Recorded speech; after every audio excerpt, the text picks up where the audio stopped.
It's time to focus on seniors with Helping Seniors TV. The television show designed to make you aware of senior issues and needs, as well as to acquaint you with the resources available to help you age in place and with dignity. Now, here's your host, Joe Steckler. I'm Joe Steckler, and welcome to Focus on Seniors, the television arm of Helping Seniors of Brevard County. Our show is designed to provide you with information on how to develop your own aging and care plans. Our topic today is the Rehab team approach for rehabilitation. And with me in the studio is Debra Wahl, who is a nursing supervisor with HealthSouth Sea Pines Rehabilitation Hospital. Welcome, Debbie. Thank you. And before I even start asking you questions today, I want to tell our audience that I'm proud of the fact that I'm 80 years old and that I've recovered and suffered some of the experiences that I've had.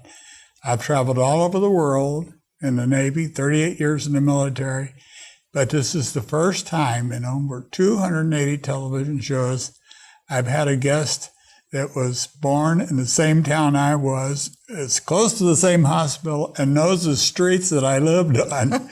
It's a small world. It sure is. Which points out the fact, Debbie, that no matter how old we get, no matter how senior we are, or how many experiences in life that we've had, we can always learn a little bit more. So my desire today is for you and me to talk about patience, patient recovery. What makes it easier for a patient to recover from a fall or from a surgical procedure or from a stroke? You've been a nurse for a number of years. Has your nursing expertise been directed toward this line of work? For the most part, yes. I've been here 22 years, so I've been in rehab for quite a while. So I have a daughter that is an oncology nurse. Mm-hmm. I have a granddaughter studying to be a nurse. I have another granddaughter just finishing up getting her degree as a hospital administrator. I feel like that I've been blessed to have a lot of people in the family doing things that would help people. But you say you've been here with HealthSouth Sea Pines for 22 years? Yes. I'm very interested in the fact that I have suffered a stroke, and I've had an aorta dissection, I've had a hip replacement, I've had a lot of things that would incapacitate many people. They would never recover from. I have. Mm-hmm. But I've had good nursing care, good doctor care, and it's helped me. So my question to you, Debbie, is the nursing supervisor at HealthSouth Sea Pines, what do you think a rehabilitation hospital such as HealthSouth Sea Pines, what does that bring to the healthcare equation in terms of helping people get started on the right path for recovery? And how do you do that? Well, this is an acute care rehab hospital. Okay. We also address medical needs as well as the rehab needs of the patients. And we do an interdisciplinary type care here. We have physicians, we have nurses, we have physical therapists, occupational therapists, speech therapists, respiratory therapists, and everyone works in an interdisciplinary approach to treat the entire patient. It's a team approach. Mm-hmm. And that's what makes this different from anything else. Like if a normal person in a healthcare situation will have a primary care physician. Mm-hmm. They go to the primary care physician, and then that primary care person may refer that patient to a specialist. Mm-hmm. They have to get all the reports. But when I came to HealthSouth Sea Pines, following my stroke and my initial hospital stay at Worcester, I was transferred here to HealthSouth Sea Pines, and I felt like the whole world was here.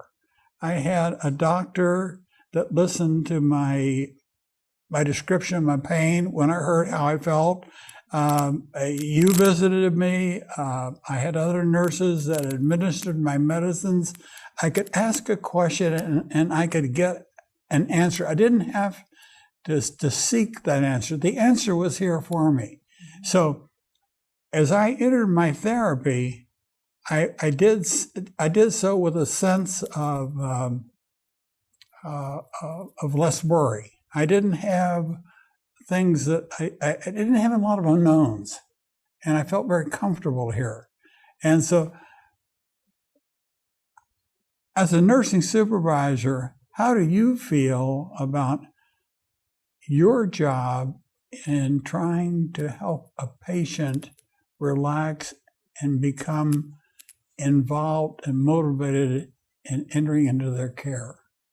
Well, each patient, based on what the physician evaluates and the therapists evaluate and nursing evaluates, each patient is treated as an individual. Okay. Each patient has an individual plan of care, and we try to take into consideration all factors making that plan of care so that we can try to help that patient through what they need to be helped through. How often do you evaluate the patients? Well, patients are evaluated on a daily basis by everybody. If a patient's not progressing as well as they should, or if they're progressing faster, everybody's evaluating constantly the patient's progress. Now, formally, we have a meeting once a week with the physician, the nurses, the therapists that are working with the patient, the case managers, and everybody reports in that meeting what the patient's progress is so that everybody's kind of on the same page, on the same level with helping the patient achieve their goals. And I think that makes a difference in what the outcome will be. Mm-hmm. I know in my own case, your speech therapist didn't think that I needed a speech therapy. Mm-hmm. And I agreed with her.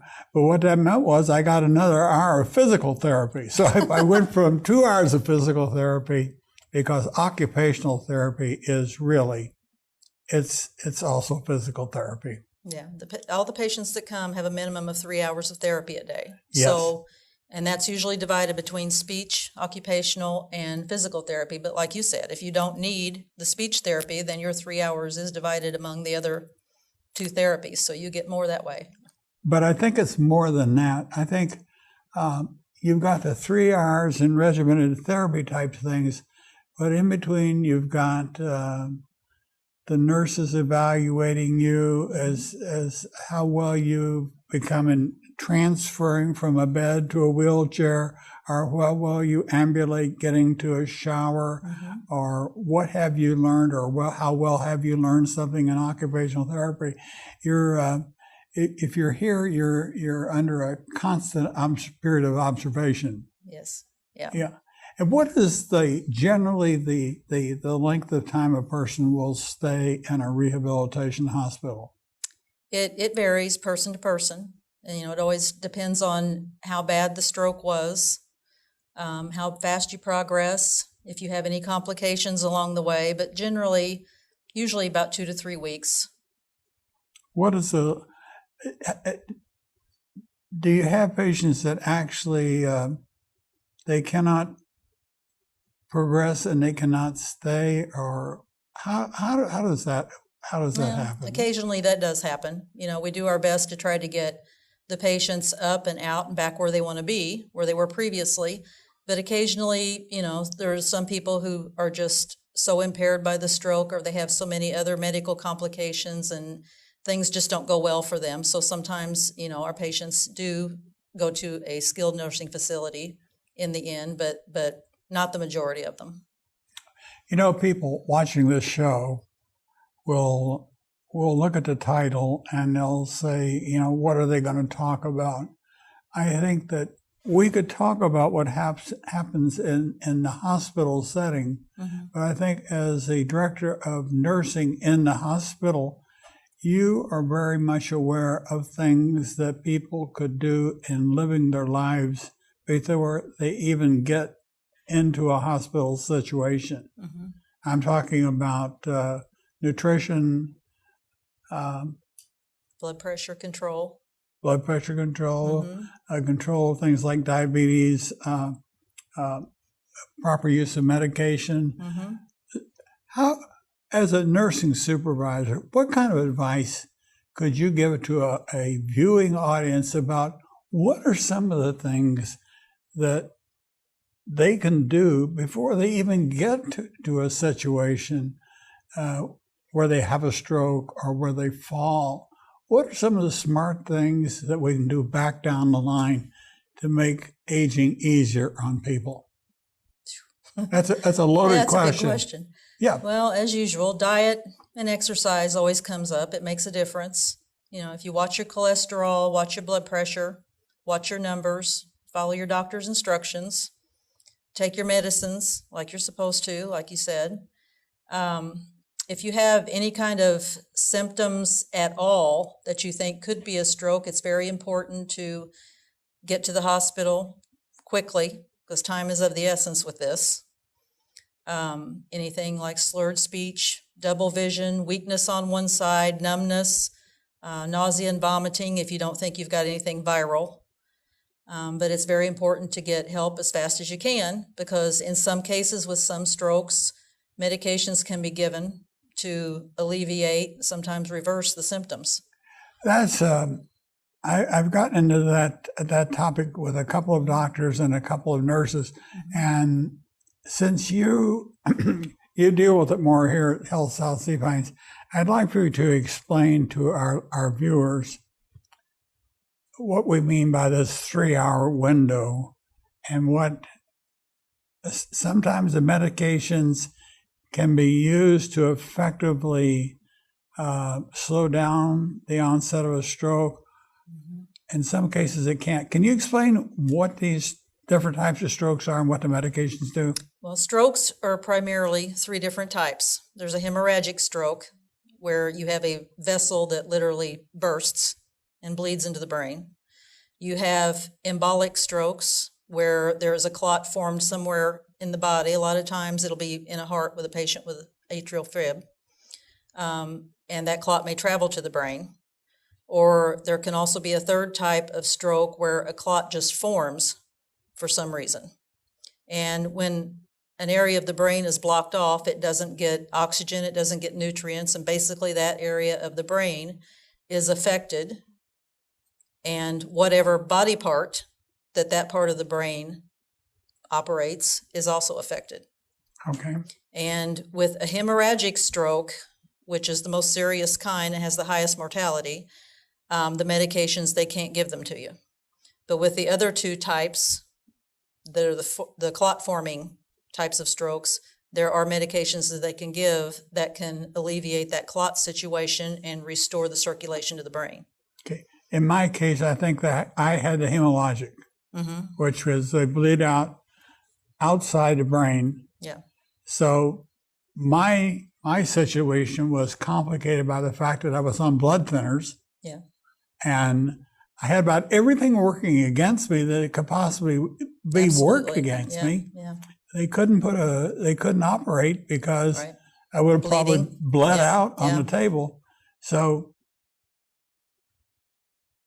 somebody more powerful You're very than lucky. me. Yeah. But I like to think that, you said I was lucky. Yeah, I was. But when I awakened in the ICU and I felt the tube stuck down my throat, after having lived through a dissecting, ascending and descending aorta, I lived through that. Most people don't. Now I have the stroke. What am I supposed to do? What am I supposed to, how do I live the rest of my life? And what do I use to make information available to people so that they can lessen the chances of happening to them what's happened to me? And that's why I resolved to do this show. And this is why I wanted people like you talking to the viewers so that you can see firsthand, viewer, what a nurse that copes with this kind of thing, what really happens. And there are a lot of things that you can do. I remember that you stood at the foot of my bed and I said, nurse, I said, and I think Dr. LeBron was with you. Mm-hmm. And I said, as a doctor and a nurse, what are some of the things that you, if you were on this television show, what would you tell people about weight control? And I didn't say it that way. I said, Debbie, what is one of the biggest factors that you have to cope with in people as they recover from strokes and from broken hips? And what did you say? Do you remember? Yeah, being obese. Yeah. Yeah. Yeah, it makes it tough. It makes it tough to recover from anything. But explain to our viewer, not only is being overweight why it's important, how that impacts other physical elements in your body. It makes it harder for you to cope with things like stroke and operations. Well, when you have a stroke, you've usually got, if the stroke's bad enough, you've usually got weakness in your arm, weakness in your leg on one side of your body. And when you come to rehab, you have to try to learn how to maneuver your body around with those weaknesses. So the more weight you have, the more difficult that is, just to be able to move your body for rehab. And you know, I've asked many doctors about this, and when you start talking about the subject of people overeating, it can be a very touchy subject, as you know and I know. Mm-hmm. A lot of people don't want to know about it. They don't want to talk about it. Every night, I could eat a dish of real ice cream. Mm-hmm. I love ice cream. I could eat it anytime. Mm-hmm. But I know what it does to this. And I can't do it. I have found that the other night I was sitting at home and I told my wife, I said, do you have any of those brownies left you had for Christmas? And she said, yes. So she said, got me some of those brownies. And I ate those brownies. And I think I had what I call a sugar rush. Mm-hmm. And I didn't know if I was going to live or die. Yeah. It scared the thunder out of me. When you're not used to eating it, and then you do, Yeah, but it's the things we do to our bodies with what we eat and the way we treat ourselves, or we put ourselves in a stressful situation. Mm-hmm. A lot of people have said, Joe, you're dumb to do these television shows, to do this. But this is my life. I feel like that God has given me a talent for using what I've learned over the years. Mm-hmm. And if I can help people understand that they might be making a mistake in how they're living their life, or there's something they can do better, then we need to get it out. And the subject of information and education is so important. As a nurse, I know my own daughter that if I ask her a question, when I told her that I was going through they found an infection in my back, mm-hmm. and they put me on a very, very strong antibiotic medication. They put it through I think it's a pick they put in your arm, and it goes into your heart where the medication. And I had to go through a infusion treatment for 6 weeks. And it was a very strong medication. And my daughter picked up on that right away. Well, it turned out it was a medication I shouldn't have been on, and they had to change it. But our body sends us signals. And absolutely. Yeah. The smarter we are about listening to the signals our body sends us, the better off we're going to be. And we can't always depend on a doctor or an Affordable Health Care Act. We get sent simple signals all the time. Mm-hmm. You need to know your body. What's that? I said you need to know your body. You need to know your body. Mm-hmm. Yes, you do.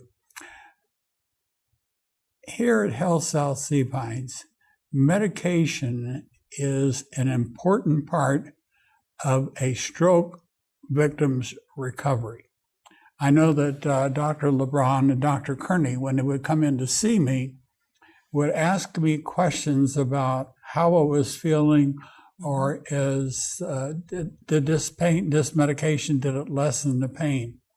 But I noticed they were asking me key questions that I could see that there might be an interaction with other medications.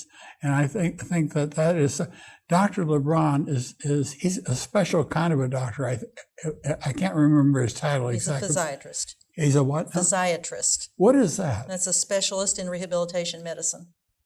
Specialist in rehabilitation medicine. I'll ask him when I get him on the show, but does he deal with the different types of medications? Is that part of it?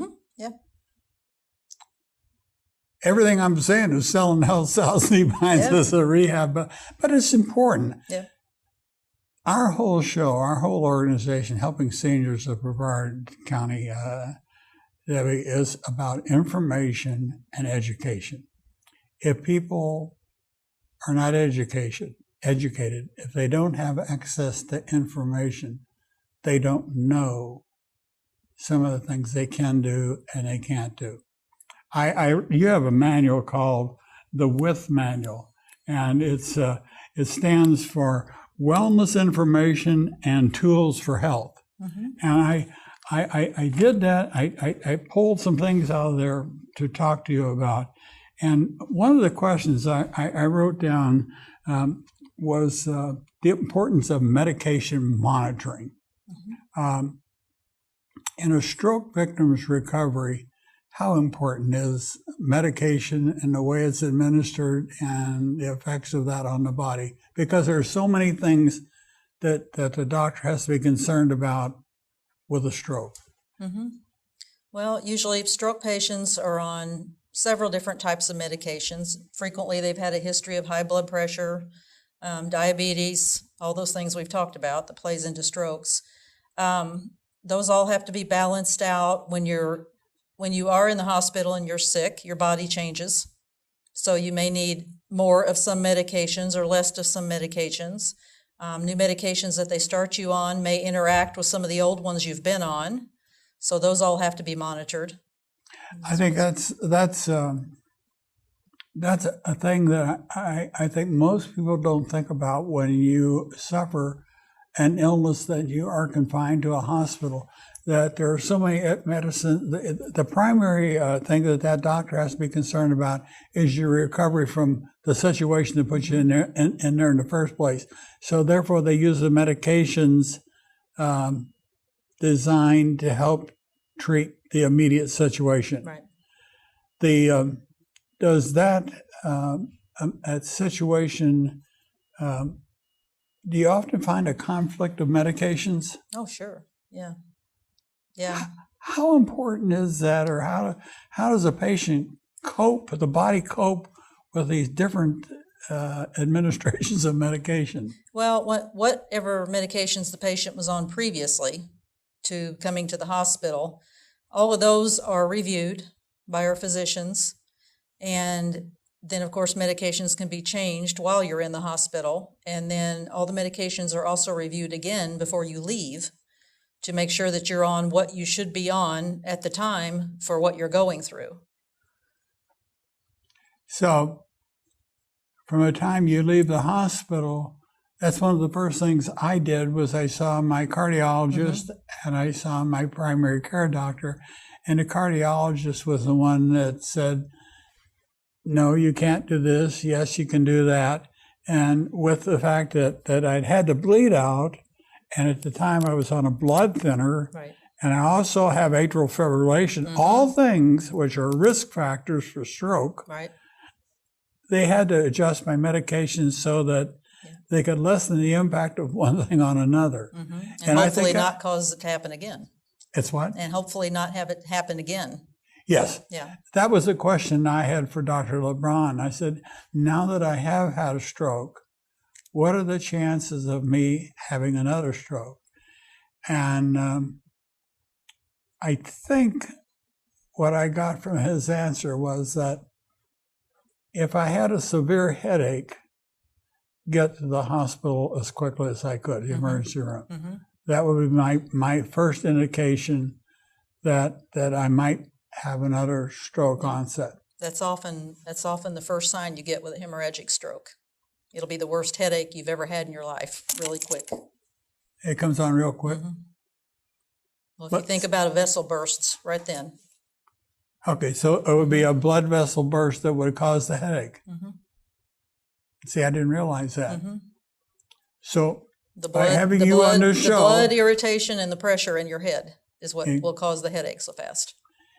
you reaffirm everything I talk about on every television show. I say that there is no substitute for information. Mm-hmm. You can never find out enough.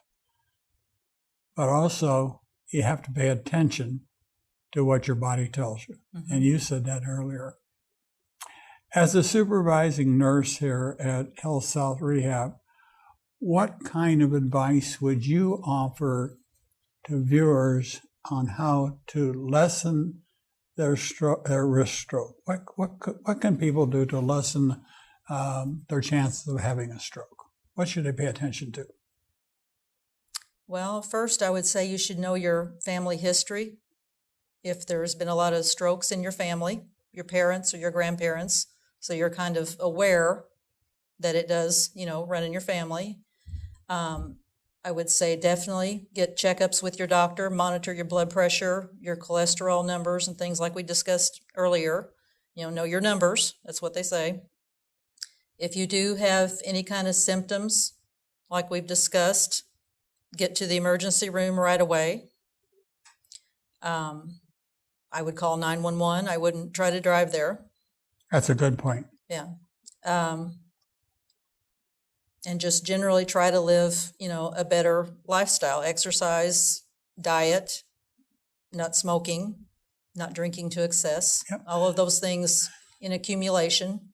Okay. And the one thing that if all this does happen to you, if you try to do the very best you can not to have any of these, to lessen the risk factors, it still happens. There is a key word that came out to me in my first talk with the people there at HealthSouth, and that was the word motivation. Mm-hmm. If the patient is not motivated to help themselves recover, the chances of recovery are greatly reduced. Absolutely. So The patient has to be motivated, and the other really big factor that we see is support system, family involvement, neighbors, friends, church friends, makes a big difference. It does, and I found out with visitors, they can tire you, but it makes a lot of difference when you see people care, and people do care, and sometimes we forget that. Mm-hmm. Anything? Helps to keep you engaged. Okay. Working towards your own recovery. All right. I want to thank you, Debbie, for being with me today here. And it was I thoroughly enjoyed having you on this, and I think you're going to enjoy watching what we talked about. But I want to thank you, viewer, for watching today's episode of Focus on Seniors. If you have questions or comments, please call 321-473-7770. For more information on senior care and resources, visit our website at helpingseniors.brevard.com. Be sure to listen to Focus on Seniors on radio station AM 1300 WMEL every Thursday morning at 9 a.m. And look for us in Florida Today newspaper every Thursday for our Focus on Senior column. I'm Joe Steckler, and thank you for joining us today for Focus on Seniors. Thank you, Dave.